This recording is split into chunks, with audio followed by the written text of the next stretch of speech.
양양에서 한 서핑 카페에서 있었던 그 풀파티. 맥 빠지고 박탈감도 들고 누구는 뭐 이런 데 안 가고 싶고 이거는 아닌 것 같아요. 퇴원하고 입소하고가 반복이 되더라도 당분간은 그 병상의 부종률은 계속되지 않을까. 강원도는 시원하지 않아? 이러는데 맞아요. 여기도 더운데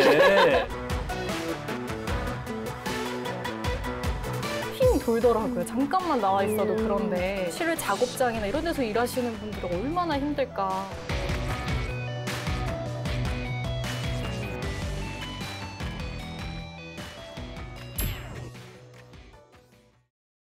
폭염을 뚫고 또 만났습니다. 지치지 않은 열혈 기자들의 강원도 뒷담화 강원 기자회견 시작합니다.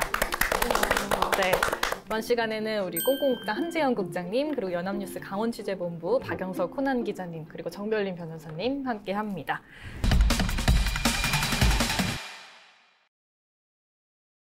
코로나가 계속해서 지금 20일 넘게 신규 확진자가 거의 1000명대, 4자릿수를 계속 기록하고 있어요. 그래서 얼마 전에 지금 그 말 그대로 좀 코로나 비상시국이다라고 할 만큼인데, 얼마 전에 한 인터넷 커뮤니티에서 사진이 올라왔는데 이게 좀 국민들의 공분을 샀다고 하더라고요. 그래서 제가 그 사진을 좀 가져와 봤습니다.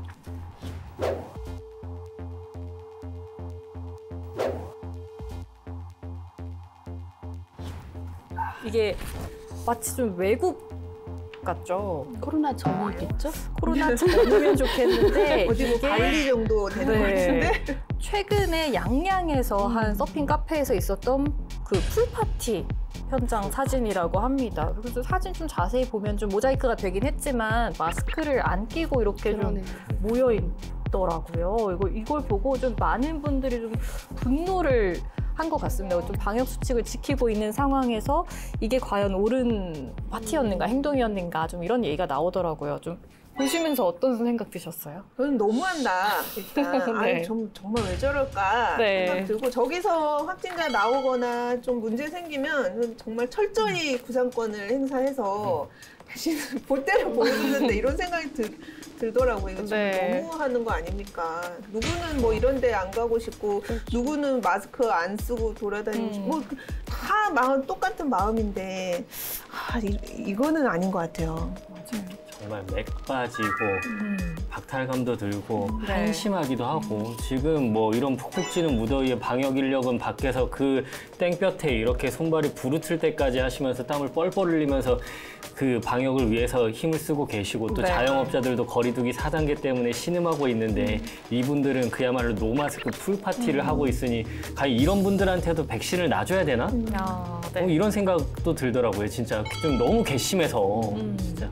네, 그래서 이런 상황 때문에 양양구는 지금 거리두기 단계를 4단계로 네. 격상을 했습니다. 원래 23일에 3단계로 했다가 하루 만에 이렇게 상향을 한 건데요. 이 김진화 양양군수가 이렇게 거리두기랑 방역 수칙을 강화했지만 여전히 확진자 증가 추이가 너무나 가파르다라면서 이런 결정을 내렸다고 밝혔습니다. 지금 이뿐만 아니라 지금 휴가철이잖아요. 본격적으로 좀 강원도 관광지를 많은 사람들이 찾아오고 있는 상황에서 좀 도내 주요 관광지 코로나 상황 좀 어떨까요? 동해안은, 그리고 지금 동해안 해수욕장이 82개 해수욕장이 지난 7월 16일에 개장을 했는데요. 네. 그때를 기점으로 해서 지금 확진자가 굉장히 많이 늘어나고 있단 말이에요. 특히 강릉 같은 경우에는, 경포 해수욕장 같은 경우에는 젊은 분들이 굉장히 수도권에서 많이 찾아요. 이제 네.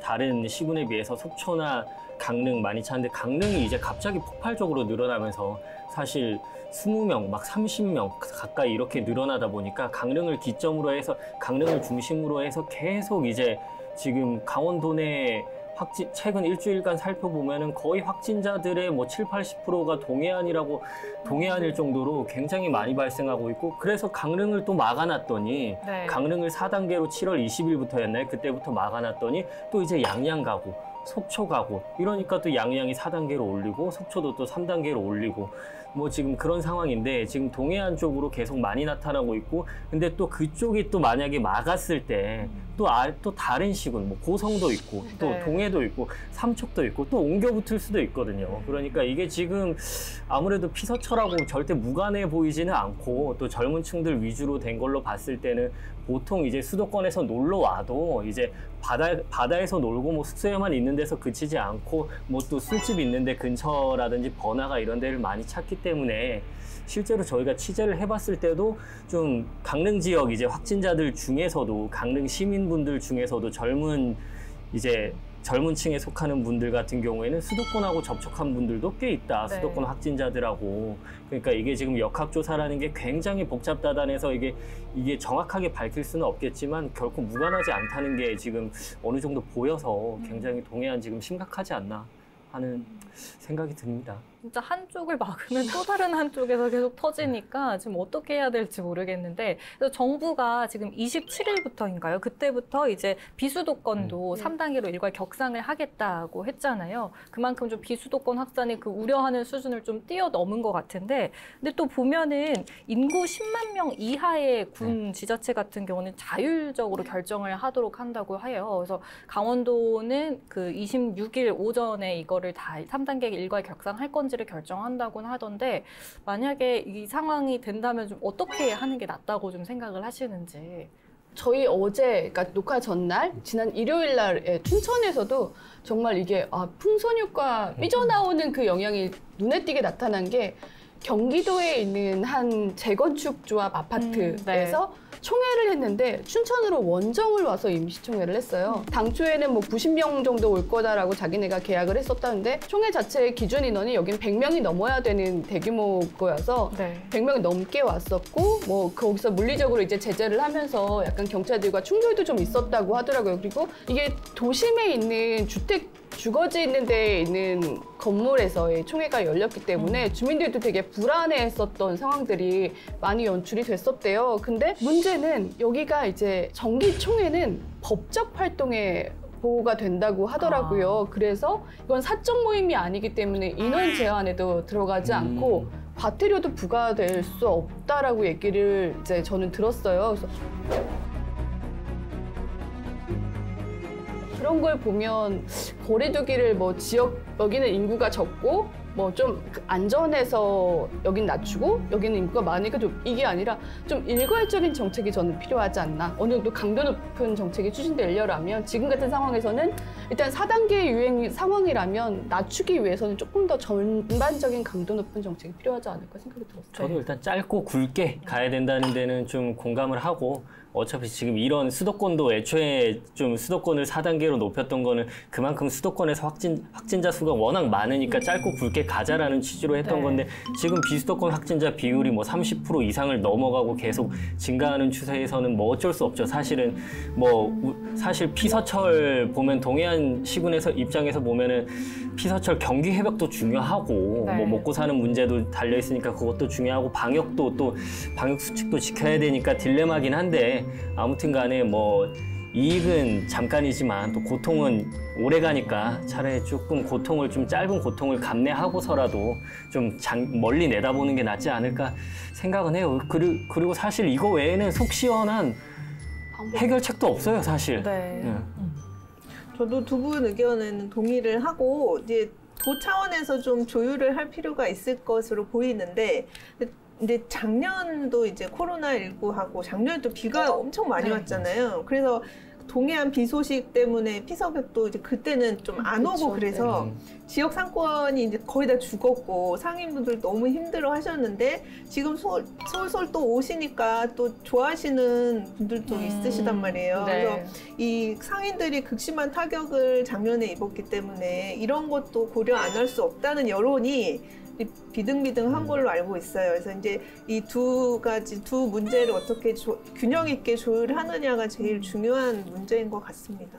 네. 그리고 또 강원도가 이게 코로나19 확진자 계속 나오면서 병상도 지금 부족한 상황이라고 하던데, 좀 어떤 상황일까요? 지금 강원도 내 같은 경우에 좀 경증 환자들 생활치료센터도 운영되고 있거든요. 뭐 속초 쪽에 아마 있었던 생활치료센터였던 것 같은데 82개 병상이 원래 운영이 됐었대요. 근데 오늘 아침 0시 기준 나왔던 게 81개 병상이 운영 중이라고 하더라고요. 그러니까 99% 거의 차 있는 거고, 뭐 한 개 병상은 지금 거의 뭐 입원과 퇴원이 반복되는 상황이기 때문에 아마 저희가 녹화하고 있는 이미 풀로 다 차 있는 상황이 다시 바뀌어 있을 수도 있을 것 같아요. 그리고 뭐 이미 그 전에는 다 찬 상황이 돼서 지난 24일 정도에는 뭐 춘천이나 뭐 다른 데에서 확진자들은 일부는 경기도 쪽으로 이송이 돼서 치료를 받고 있는 상황이라고까지도 이야기 들었고, 그리고 뭐 병의원에 마련되어 있는 그 음압병상을 갖추고 있는 병실 같은 경우에도 300 뭐 몇십 개 정도가 운영이 되고 있는데 80% 이상 이미 다 차 있는 상황이라서 포화율이 85.2% 정도 뭐 그 정도 넘어서고 있는 상황이라고 해요. 그래서 거의 지금 상황에 저희 일 확진자가 뭐 거의 뭐 수십 명씩 나오고 있잖아요. 40명 뭐 이렇게 30명 이렇게 계속 차고 있다면 퇴원하고 입소하고가 반복이 되더라도 당분간은 그 병상의 부족률은 계속되지 않을까 생각이 좀 들 정도로 그런 상황이다. 네, 강원도 하루 평균 그 완치해서 퇴원하는 사람이 한 20여 명 정도가 되는데 하루 확진자가 40~50명이 네. 넘는데요. 그래서 그만큼 좀 수용을 하기가 힘든 상황이 아닌가 싶습니다. 그래서 모쪼록 거리두기 단계라든가 이런 것들 좀 잘 지키고 방역수칙에 다들 동참을 해야 될 것 같습니다.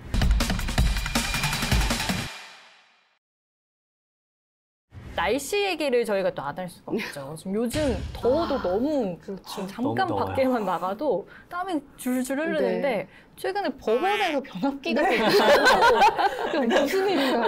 아니 저는 전쟁 난 줄 알았어요. 마침 그날 이제 지난주 수요일 한 3시 40분에서 50분 사이인데 재판을 마치고 법원 언덕을 내려오는데 이 뒤에서 정말 저 처음 태어나서 그렇게 큰 소리 처음 정말 꽝 하는 소리가 저는 폭격이 터진 줄 알고 저 이렇게 순간 주저앉았어요. 이렇게 사람이 위급한 상황이 되면 머리를 감싸고 주저앉게 되더라고요. 정말 거기 주저앉아서 보니까 거기 있는 사람들이 다 뭔 일인가 하고 어리둥절해 있는 거예요. 그래서 무슨 일이 근데 또 마침 지금 법원에서 공사를 하고 있거든요. 그래서 법원 앞 그 삼거리 공사 중인데 저는 거기서 뭔가 터졌구나 해서 아이고 좀 조심하시지 안 다치셨나 하고 이제 왔는데 이제 속속 그 변호사님들한테 문자가 오는 거예요. 공지가 지금 춘천 법원에 변압기가 터져서 법원이 지금 수요일 때 재판이 제일 많은 요일이거든요. 거기 법원이 다 휴정했다. 다만 핸드폰 플래시 비춰가지고 보다가 이제 다 휴정했고 어느 법정은 증인신문 하고 있는데 이렇게 마이크 꺼지고 녹음 안 돼가지고 반대 신문 해야 되는데 그거 못하고 매우 찝찝한 상태로 내려오셨다 그런 얘기도 있고 그래서 이제 조사를 해보니까 변압기가 너무 이제 과부하됐고 너무 엄청 오래됐잖아요. 그래서 이제 터졌고 응급 복구해서 이제 그 다음 날은 재판이 원활하게 진행이 됐는데 사실 저는 아 이거 완전히 좀 잘 고치려면 며칠 더 있어야 되는 거 아닌가 재판도 쉬어야 되는 거 아니 이렇게 생각했는데 이제 다행히 응급 복구가 돼서 재판은 원활하게 다음 날부터는 진행이 됐습니다. 이게 그 다 더운 날씨 폭염 때문에 이렇게 된 거죠. 그렇죠. 이제는 예전에는 왜 대구가 가장 뜨겁다고 네. 막 대프리카다 뭐 대구 아프리카를 합성해서 막 그렇게 부르고 했는데 이제 춘프리카가 어색하지 않은 낯설지 않은 호칭인 많이 것 쓰더라고요. 같아요. 춘프리카. 37도였대요. 최고 요즘 더위의 낮 최고 기온이 거의 37도까지 뭐 춘천 기본적으로 쭉 깔고 갔다고 하더라고요. 그 정도로 뭐 기온이 높았고 그 온열질환 응급실 감시 체계라는 게 있는데 거기 신고되어 있는 올해 5월 달 정도부터 지금 7월 19일 사이에 뭐 온열 질환자가 19명 신고가 들어왔었대요. 그 중에서도 또 3분은 열사병이 추정이 되면서 이제 숨지는 일까지 발생할 정도로 그렇게 지금 날씨의 그 온열 질환, 뭐 폭염이 위험이 상당한 상황인 것 같아요. 최근에 또 한 80대 노인이 정선에서 혼자 밭일을 하다가 결국에는 열사병으로 탈진해서 사망한 일도 있었다고 하더라고요. 저도 작년에, 재작년에 엄청 더웠었잖아요. 근데 평창 경찰서에서 스탠드업을 하러 간 적이 있어요. 근데 거기가 햇빛이 잘 내리쬐니까 경찰서에 고추를 말릴 수 있도록 지역 주민분들한테 열어놓은 게 이제 거기서 제가 스탠드업을 하는데 계속 이제 햇빛을 받으면서 스탠드업을 하니까 핑 돌더라고요. 잠깐만 나와 있어도 그런데. 그러니까 하루 종일 밖에서 뭐 그런 실외 작업장이나 이런 데서 일하시는 분들은 얼마나 힘들까 이런 생각이 들더라고요. 그 예전에는 저도 이제 몇 해 전에 태백을 출장 갔던 적이 있는데 태백 같은 데는 원래 좀 지대가 높아서 에어컨을 여름에도 에어컨을 안 썼거든요. 그래서 네네. 설치해 놓은 곳들도 많이 없었는데 불과 몇 해 전인데 갔는데 이제 너무 더우니까 다 에어컨을 다 설치했다는 거예요. 이제는 태백도 여름에 더워서 못 버틴다. 그 정도로 더위가 진짜 뭐 춘프리카뿐만이 아니라 강원도면은 이제 서울 있는 사람들은 또 혹자는 또 강원도는 시원하지 않아 이러는데 맞아요. 여기도 더운데 여기도 더울 땐 분지 지형이어가지고 더울 땐 덥고 추울 땐 추운데 강원도는 또 마냥 시원한 줄 알고 네. 저희가 산과 계곡 사이에서 일하는 건 아니잖아요. 근데 불구하고 그런 이제 농담을 하시는 분들도 가끔 있더라고요. 근데 진짜 너무 더워요, 진짜. 네. 그 행안부에서도 건설 현장에서 오후 2시부터 5시까지는 그쵸. 작업을 하지 말아라라고 했지만 사실 건설 현장에서는 인건비가 제일 비싸거든요. 시간이 돈이에요. 2시부터 정말 피크로 일할 시간을 뭐 3시간을 일을 못하게 된다면 이게 또 비용이 늘어나는 문제이기 때문에 행안부에서 내려보는 지침하고 건설 현장 실제 이제 일어나는 일하고는 좀 많이 괴리는 있을 거예요. 그리고 또 이제 대형 건설사가 아닌 또 중소기업이라든지 개인적으로 공사하시는 분들은 이렇게 따라서 하다가는 비용만 인건비만 늘어나기 때문에 현실적으로 가능하지 않은 일일 수도 있어요. 무엇보다 그냥 그 엄청 더울 땐 더위를 피하는 게 가장 좋긴 한데 그게 현실적으로 좀 어려운 부분도 많이 있겠네요. 그만큼 또 물놀이 사고도 늘어나고 있다던데요. 이것도 뭐 사실 주말에는 뭐 진짜 한 2명, 3명, 뭐 2건, 3건 이렇게 많이 일어나고 평일에도 하루에 한 건씩은 거의 기사를 되게 여름철에는 진짜 많이 썼던 것 같은데 최근에도 보면은 7월 16일에 철원 한탄강에서 고교 동창 4명이서 이제 네. 20대죠. 동창 4명이서 물놀이 하다가 막 신나게 했는데 하다 보면 이제 지치잖아요. 체력은 고갈되고 근데 보면은 또 깊은 곳이 있잖아요. 그 지점에서 이제 허우적거리니까 그분들은 살았어요. 마침 이제 지나가던 다른 시민분들에 의해서 그 20대 3명은 살았는데 그 다음 날에는 홍천강에서 저기 음주 수영이었어요. 그때는 밤에 직장 동료들하고 이제 놀러 왔겠죠. 야유회 왔겠죠. 놀러 와서 이제 술 한잔 하고 했는데 밤에도 너무 더우니까 그 펜션 앞에 바지선이 뭐 있었나 봐요. 그거를 타고 나가가지고 수영을 했는데 그것도 빠져 죽은 거예요. 그런 것도 있었고 최근에 또 양양에서는 고등학교 3학년 학생들인데 이제 8명이서 이제 친구들이랑 이제 가서 계곡에서 물놀이 하다가 한 명이 또 빠져 숨졌는데 또 저는 개인적으로 더 안타까웠던 거는 또 모교였던 거예요. 그 친구들이 제 모교 후배들이었던 거죠. 그러니까 저희는 근데 저희 학교는 이제 바다하고 워낙 가까우니까 저희는 저 때는 계곡은 잘 안 갔던 것 같아요. 그냥 학교 앞이 조금만 나가면 바다니까 바다 수영하고 뭐 이런 거는 많이 한 적이 있는데 계곡까지 간 적은 없는데 아무튼 또 이런 또 안타까운 사고가 나가지고 물놀이 사고도 계속 또 속출하고 있고 그렇습니다. 또 심정은 이해하는데 좀 자기 체력에 맞춰서 좀 너무 무리하지 말아야 되는데 또 이런 사고가 일어나네요. 예. 진짜 위험한 것 같아요. 뭐 물놀이 안전 사고뿐만 아니라 물놀이 하다 보면 이제 기분이 너무 업되니까 흥분되니까 이제 마스크도 다 집어 던지고 사실 또 이게 마스크가 물에 젖으면 비말 차단 효과가 전혀 없잖아요. 그러니까 물놀이 안전 사고도 그렇고 코로나19 방역도 그렇고 이거 어떻게 해야 될지 모르겠어요. 이게 아마 해수욕장 같은 경우에는 사람들이 많을 거다라는 생각이 드니까 자체적으로는 거리두기 하시겠다고 점점 더 깊은 골짜기, 계곡 이런 데로 찾아 들어가시니까 안전에 대한 본인들이 노력하지 않으면 거기는 안전 수칙이라든가 뭐 이런 안전 요원들이 없으니까 더 위험한 상황들이 많이 연출되고 있는 것 같기도 해요.